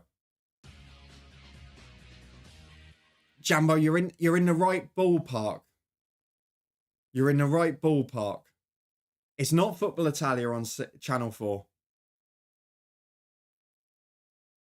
Jambo's closer to the area or genre of where it's from. And his annual guesses, the first one was closer than the second. There it is, Jambo. LMA Manager 2003 loading screen, spot on. When you came back for your news items after you exited Football 1, you'd had your match, you'd watched the highlights with Gary Lineker and Alan Hansen, and you were brought back to your messages in LMA Manager 2003. That was the little jingle you heard. And the whole song is the menu screen. Great game. The game that made me fall in love with football management sims. And it was copyrighted for about 18 years and then went off just before FM23. So I've worked it into a couple of bits now. Rob, we love the PES 2 goal music here, but unfortunately it's copyrighted. If we could have that, it would be in every stream. I just have it. Do you know what? I just have it playing on loop in the background of every stream. If we could have the PES 2 goal music. Peter Brackley getting overexcited on top of it. But thank you, Wardo, for subscribing as well. I forgot to actually mention that. I gave you the pop-up about 10 times, but thank you very much for it. I hope you're well. If you've been watching this game, let us know what you think. It's been a bizarre old game. You can see even here, Sheffield United are just pressing 5 on the back 5 of Hull because they know that they'll get the ball back eventually.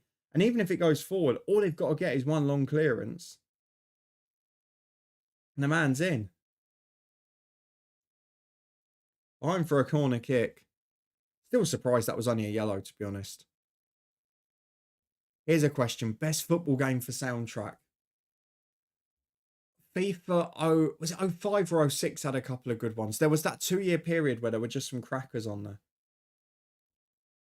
Like there was a big Oasis one. There was Welcome to Jamrock. There was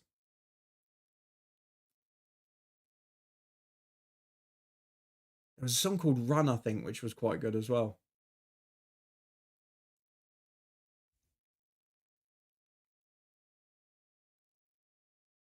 The FIFA that had song 2 on it. What year is that? See, I didn't have all the FIFAs in the 2000s because I was normally like a console behind. So I would have stayed with the vintage ones for a few years.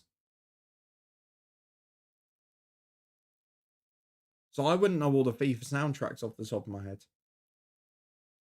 The old PESs used to have like big chart topping hits in, which wasn't great in the 2010s.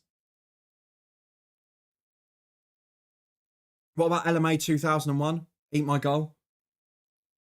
Notable mention there. Are we going to mention the FM18 one? FM18 for This Is the Moment.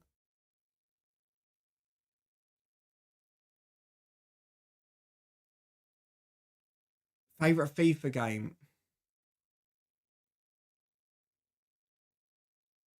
I don't know if it was my favourite, but the one I probably have to say is FIFA either 11 or 12. I can't remember which one it was when we were in college because we used to play all-nighters all the time. So it's probably the game we played the most with.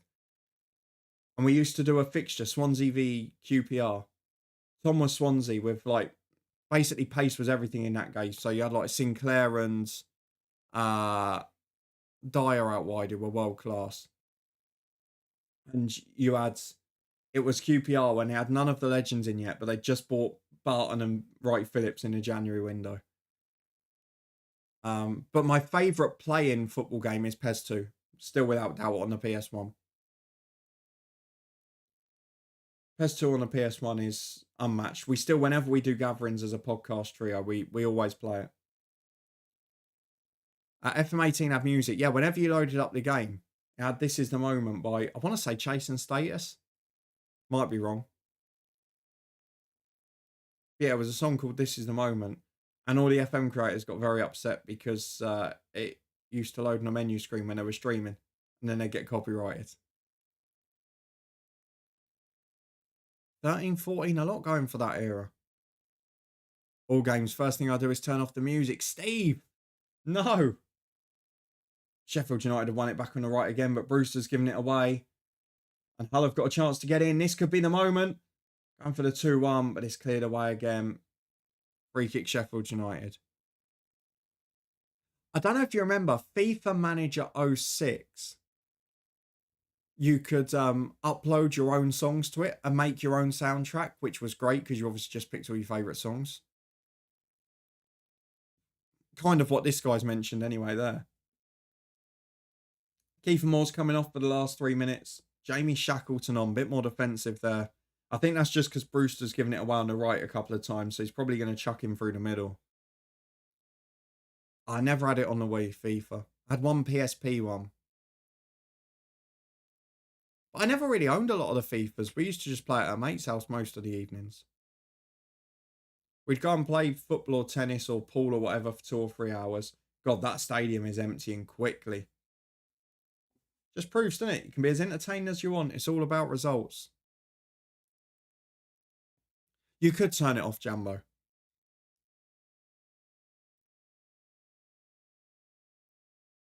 Joy Division after beating Hibs. Prime Barca from Prime Madrid, yeah. Yeah, I suppose it was. It was sort of the back end of that Prime Barcelona team, wasn't it? And then the emergence of the Madrid team that went on to win all the Champions Leagues.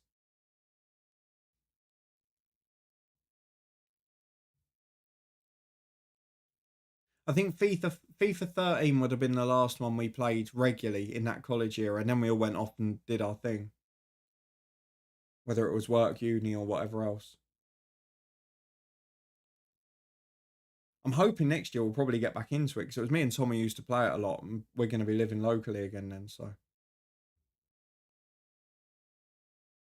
Prime United, well, yeah, FIFA 13 would have been the last year of Fergie's United as well, wouldn't it? I wouldn't say it was prime, but it was the last year of decent United.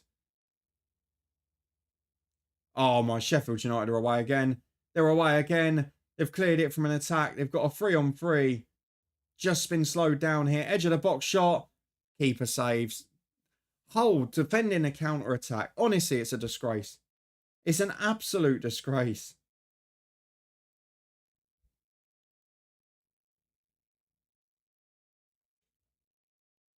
They've looked as poor as Plymouth looked on the opening day tonight. They've got more of a threat going forward, but defensively they're a mess. This was always going to happen. This is just like watching his Hamburg team, but without the poorer level opposition they could score goals against as well. 10 seconds plus stoppage time. We'll find out how much more there is. World Cup movie 2002. See, the first World Cup themed game I had was PES 2, where it was about the 2002 World Cup. It's the first World Cup I remember as well. We were watching the games in school. 5 minutes added. Vinicius Souza just keeping possession. Sheffield United not in a rush at all. Game management here. Kind of need them to slip up and give one away. A 98 was it? That was probably about a year before I first got into football. First game I went to was late 1999.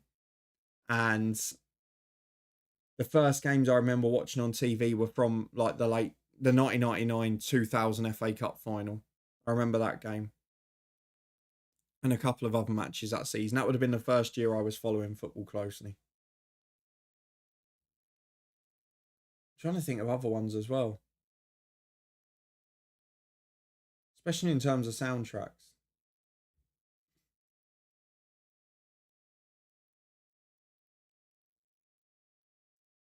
Really worried about how the way they're playing. You can see they've got a good team, but they're playing against the strengths of some of their key players.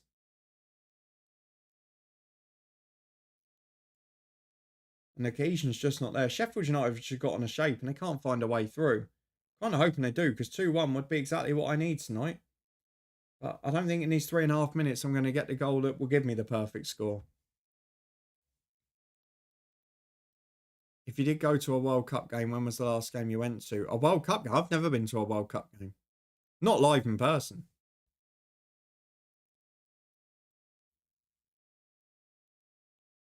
Or even a video game. I didn't really buy them games either, to be fair. I vaguely remember us playing a bit of the 06 one. That's about it.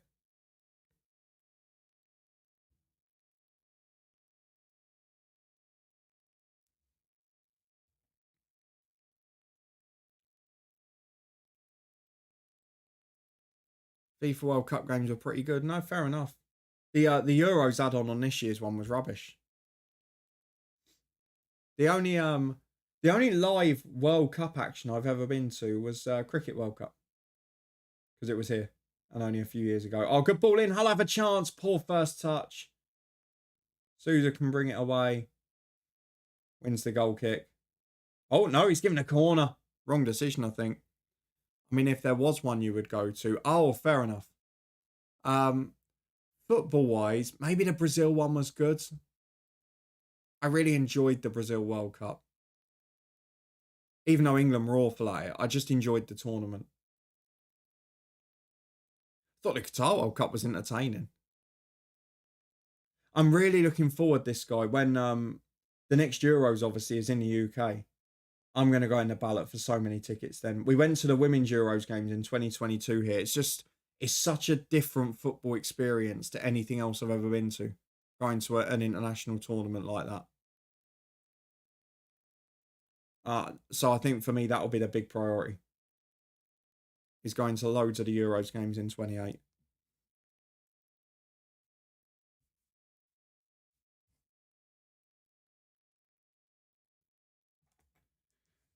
Sheffield United keepers claim the corner. Don't know why he's laid down. They could have countered and got a third, but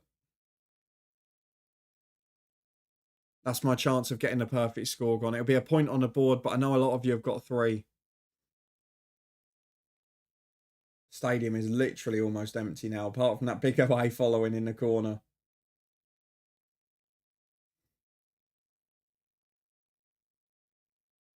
Look strong, Sheffield United, don't they? Still unbeaten. They'll comfortably defensively, got good players in midfield. And Kiefer Moore and Callum O'Hare look a threat up top. Steve got 0. Liam Miller from the left. Hang on a minute. Last chance. Come on, Drame. Give me one cross. It's a good ball. Oh, the touch is terrible. And it's out for a Sheffield United throw, I presume. The perfect scores just aren't finding me this year. I don't know what's happened. I used to be good at championship predictions.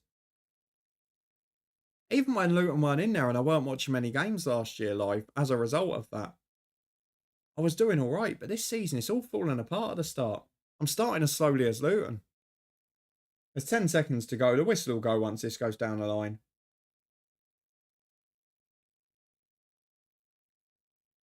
Maybe not. Peter Banks wants to play some more minutes. Just blow up. There we go. Final whistle goes. It is Hull City 0, Sheffield United 2. Loud boos from the few that remain in the MKM. 2 goals conceded from their own corners, Hull. Really poor. Harmer with the first lovely finish. McCallum the same for the second. Carbon copy goals on the opposite side. But it's been a really fun evening. Thank you so much to everyone who's helping make this a success. This guy on a perfect score already. There's one person who's going to beat me this week. Thank you so much for getting involved in it. I do appreciate it. I hope you've had a good one. If you haven't yet, do check out the prediction show. You can find it on the channel. We will be back next Friday with another live stream. We're watching Hull again as they look to bounce back against Stoke City. But between now and then, there'll be a bit more at the weekend. And of course, we'll be live on Twitch on the FM channel a few times as well. So hopefully you can come and join there. I'll put the link in the chat if you've not been over before. Don't think it worked. Must have used the wrong one. There it is. Has popped up in the end. See you later for week 6 predictions. They'll be out next Wednesday. Thank you very much for being here. And have a good evening, everyone. Akshay, take care. Thank you for being along. I'll see you again soon. Have a good one, everyone.